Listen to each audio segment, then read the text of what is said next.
அஜய் வாண்டியா தான் இந்த படத்தோட ப்ரொடியூசரு, அவர் தான் இந்த படத்தை பண்ணியிருக்காரு. நீங்க படிப்பீங்கல்ல, உங்களுக்கு இதுல என்ன போட்டுருக்குன்னு நீங்களே தெளிவா பாருங்க. இதற்கான ப்ரூஃப் எல்லாம் கொண்டு போய் தான் ஆபீஸ்ல. போதை காசில் எத்தனை படம் எடுத்தார் அஜய்?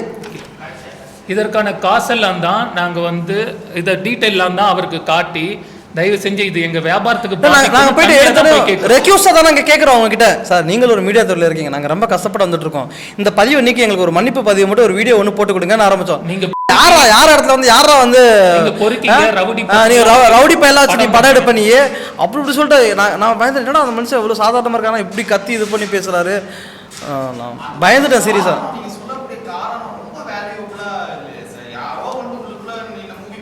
இல்ல, நான் நீங்க கேட்கிற கேள்வி புரியுது. அதுக்கான காரணம் என்னன்னா, Ajay Vandiyar Lord of the ரிங்ஸ்ல கிருஷ்ணா ஸ்ரீகாந்த் போதைப் பொருள் அரெஸ்ட் பண்ணாங்க, கேள்விப்பட்டிருக்கீங்களா?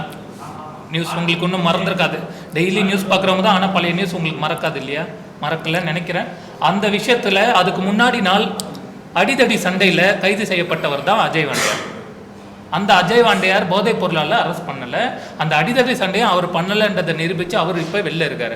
ஆனால் அவர் எங்கள் படத்தில் நடிச்சிருக்காருன்ற ஒரு காரணத்தை வச்சு அவர் ஏடிஎம்கேல இப்போ இருக்காரு. இவர் எதனால் அவங்களுக்கு பர்சனல் டார்கெட்டா, சவுக்கு சங்கரோட பர்சனல் டார்கெட்டாலாம் எங்களுக்கு தெரியாது. எங்களுக்கு தேவை எங்கள் படம் வெளில வரணும், இதுதான் காரணம். அவங்களுக்குள்ள உள்ள பர்சனல் டார்கெட்டில் அஜய் வாண்டியார் தான் ப்ரொடியூசர் போல, போதைப் பொருளால் தான் நாங்கள் ப்ரொடியூஸ் பண்ணியிருக்கேன், நான் பண்ண பணம் போதைப் பொருளால் தான் வந்ததுன்னா என் ஃபேமிலி என்ன எப்படி பார்க்கும்?